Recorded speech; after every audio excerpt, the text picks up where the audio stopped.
Hey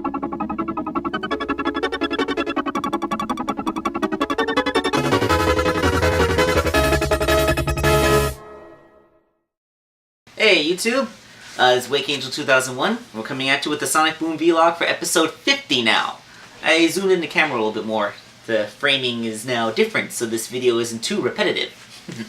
Alright, this one is, what was the title of it again? Can I just go back to the beginning? Oh no, it was Return to the Valley of the Cubots, right? What was it? Hold on.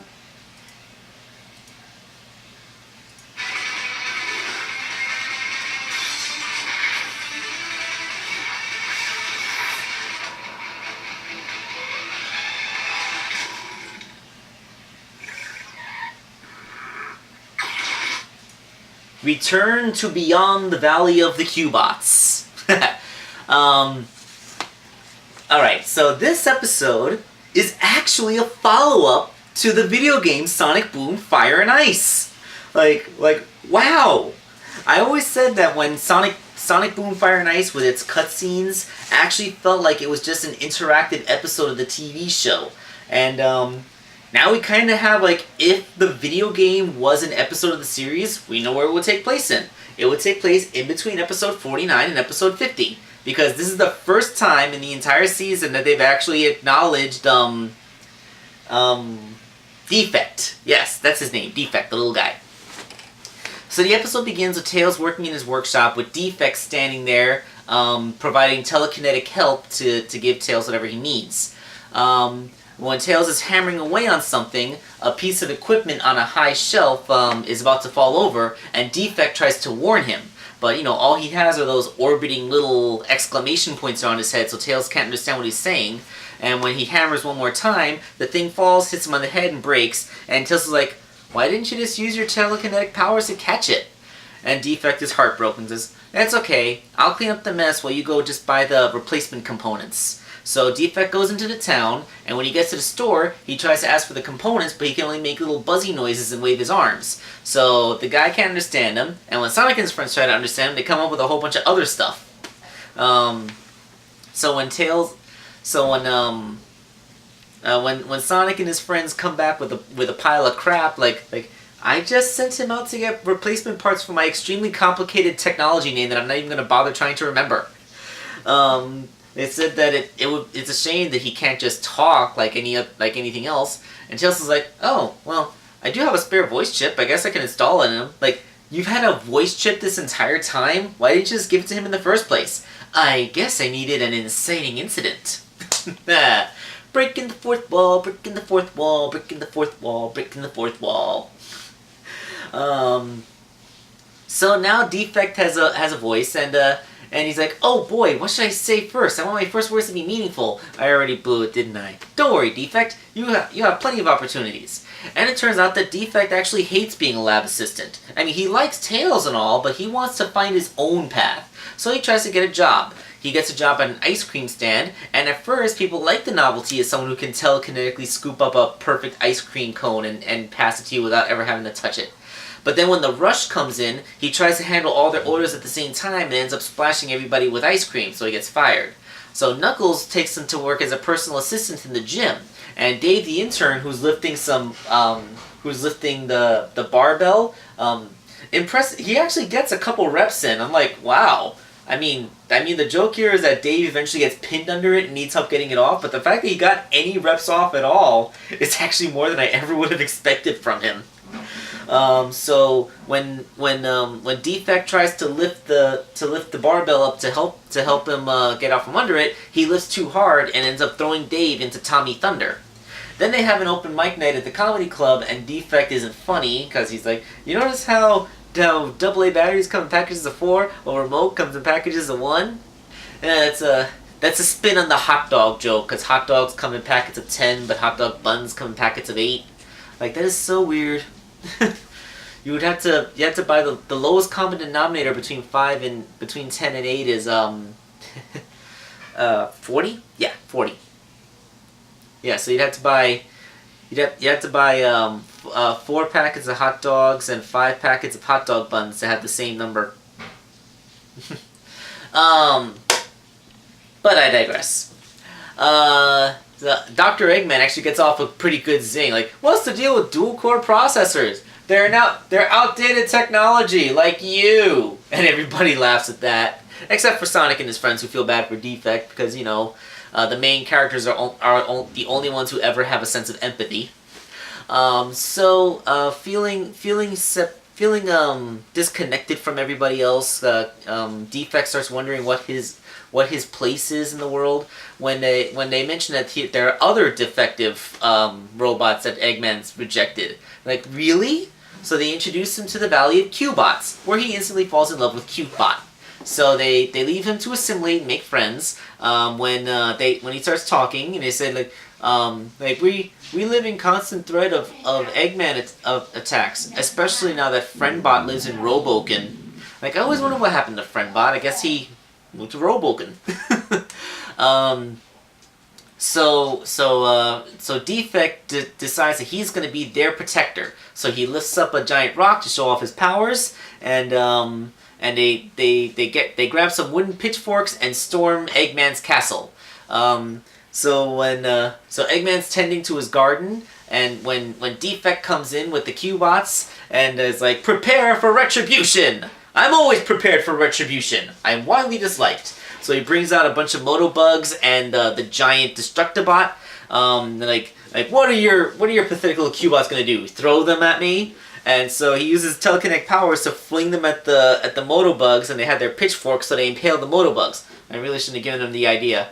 And Destructobot tries to take on Defect, but Defect stops him and dismantles him with his powers. It's actually really impressive. You do not want to get in the wrong side of Defect. So Defect basically enslaves Eggman, and when Sonic and crew go to his lair, they find that he's sweeping. Like I told you, the floor is a special polymer of my own design that repels dust. That way it never needs sleeping. I need that floor. I have so many dust bunnies, and I have such a hard time sweeping because my paints are down there. I live in a little apartment, and I don't have a shelf for my paints. I just kind of keep them on the floor next to my work desk. So Defect has Dr. Eggman bring everybody lemonade, and they say, it's fine, this is just Eggman getting his comeuppance. But then,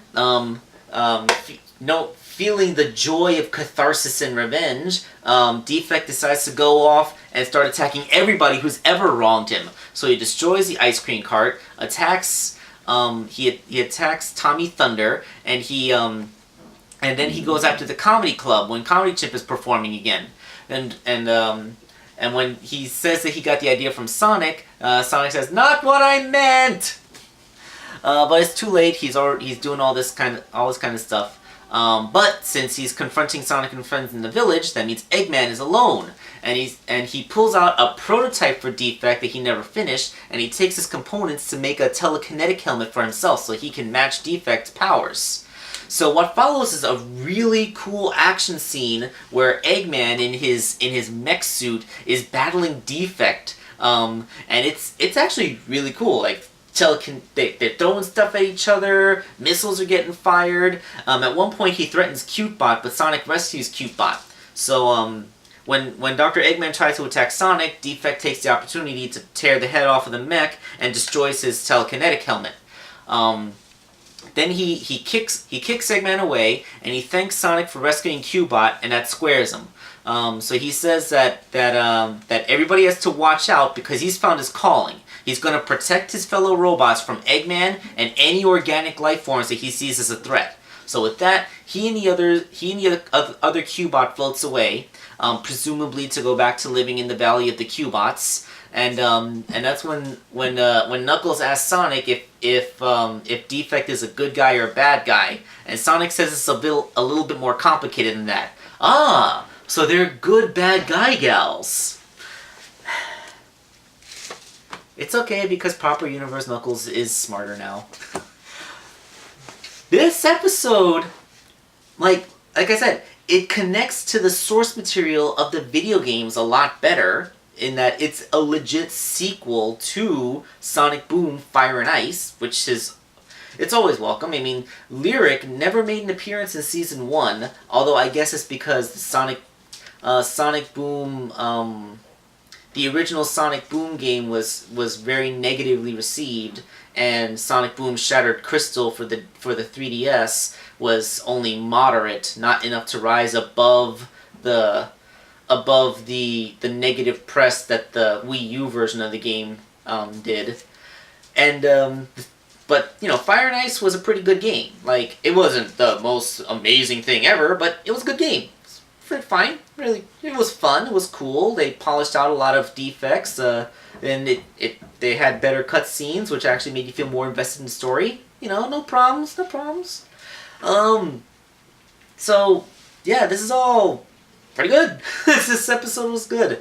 Like I said, I kind of would have liked my idea, like if they did the thing with the intelligence chip and the super badniks and all that, and like, but. You know what I said about hindsight? This episode was fine. It was good. I mean, I actually grew to like Defect quite a bit.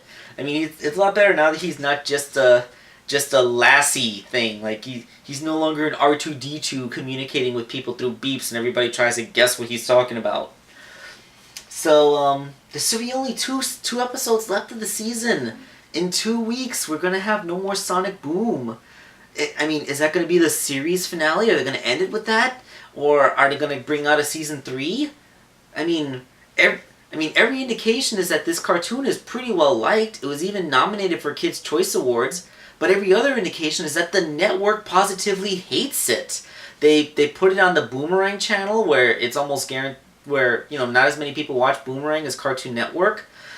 They've at least given it a stable time slot, and it's not on at 6:30 in the morning. It's on at 6 in the evening. So at least it's a time slot that people are likely to see it, even if I'm at work at the time. But, you know, kids are likely to be home at 6 p.m. on a Saturday, so for them it's good.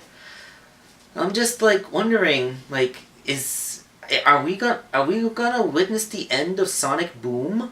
It's I don't know.